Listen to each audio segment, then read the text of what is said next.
Chers collègues, salam alaikum. Dans cette vidéo, on va voir comment inscrire les groupes dans les cours, dans vos espaces de cours respectifs. Je dis bien les groupes et pas les étudiants. C'est aux responsables de la plateforme Moodle d'inscrire les étudiants dans les groupes. Vous allez inscrire les groupes même s'il n'y a pas encore de participants dans les groupes. Et dès que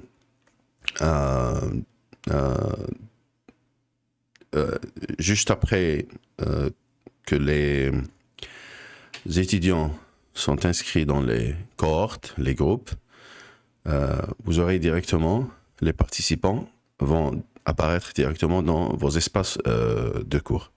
Alors on va voir avec un exemple où il y a beaucoup de groupes en même temps. Je vais utiliser anglais L1, S1, le module Reading. Je vais voir. Voilà.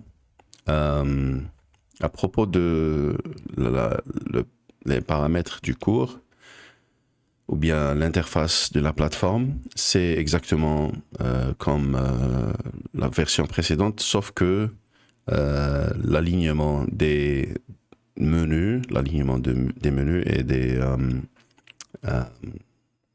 options est horizontal. Cette fois, c'est plus accessible, c'est plus rapide. Vous n'avez pas besoin de chercher dans le menu. Ok.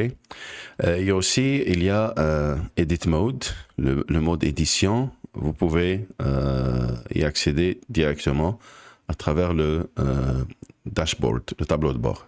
Avant, c'était paramètres et après, vous activez le mode édition. Maintenant, c'est presque automatique. Ce qu'on va faire maintenant, on ne va pas parler de la gestion du cours, des paramètres du cours, on va parler de l'inscription des groupes. Premièrement, il faut aller vers participants. Voilà, participants. Je vais juste voir les groupes. Il y a groupe 1, 2, 12 et 13. 1, 2, 12 et 13. En tant qu'enseignant, qu'est-ce que je dois faire? Après, cliquer sur participants. On va... pardon, je l'ai fait encore une fois.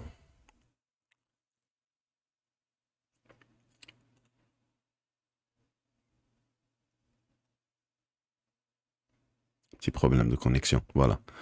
Participants. OK. On a ici Enroll Users. Si on veut inscrire, par exemple, les enseignants. Quand les gestionnaires veulent inscrire les enseignants, ils vont vers Enroll Users, inscrire les utilisateurs. Ici, il y a d'autres options. À gauche, Enroll Users. Et il y a Enrollment Methods, les méthodes d'inscription. Pour inscrire les groupes, il y a deux étapes. La première étape, c'est de créer les groupes dans le cours, des espaces pour les groupes dans le cours. Deuxièmement, lier les groupes dans le cours aux groupes qui existent déjà dans les cohortes, dans le système. C'est juste deux étapes et c'est très simple, on va voir. On va commencer par la création des groupes. OK? Alors, on va créer... on va vers les groupes. Alors, qu'est-ce qu'on fait? On va créer des espaces pour les groupes. Groupe 1, groupe 2, groupe 1, Save Changes. On fait la même chose. Create Group, créer un groupe. Groupe 2.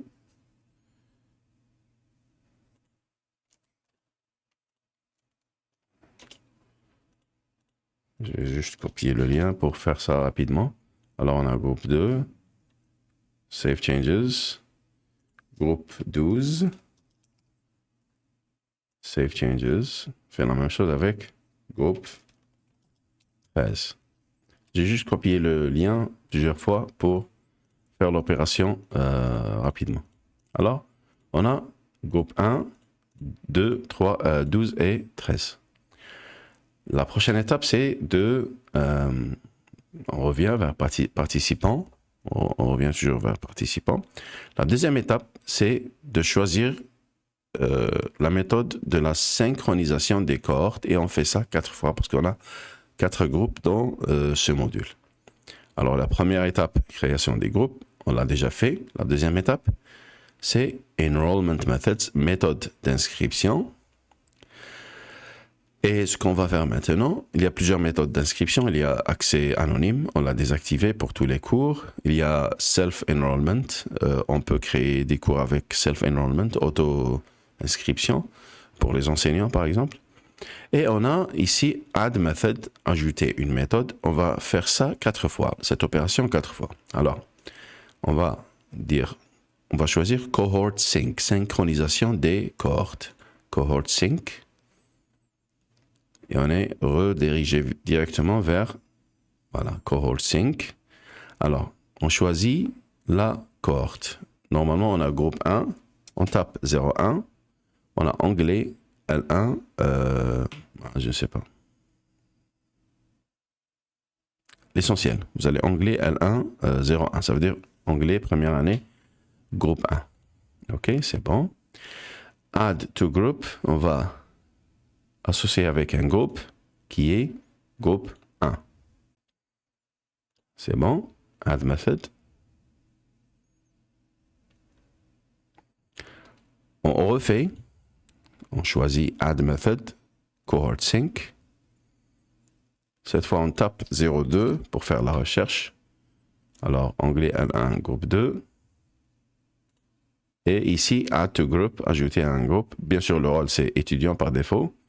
Alors, add to group, c'est group 2, add method. Et on fait troisième fois avec groupe 12. Pardon. Anglais N1, 12. Add to group 12, ajouter.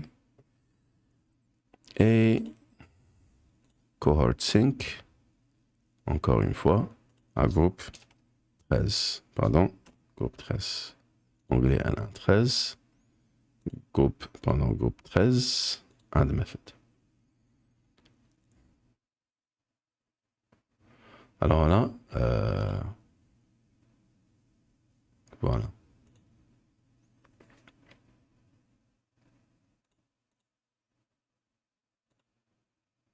C'est comme ça qu'on ajoute les groupes. Et on a ici les utilisateurs, il n'y a pas d'utilisateurs dans les groupes parce qu'ils n'ont pas encore été inscrits dans leur cohorte, dans leur groupe sur le système.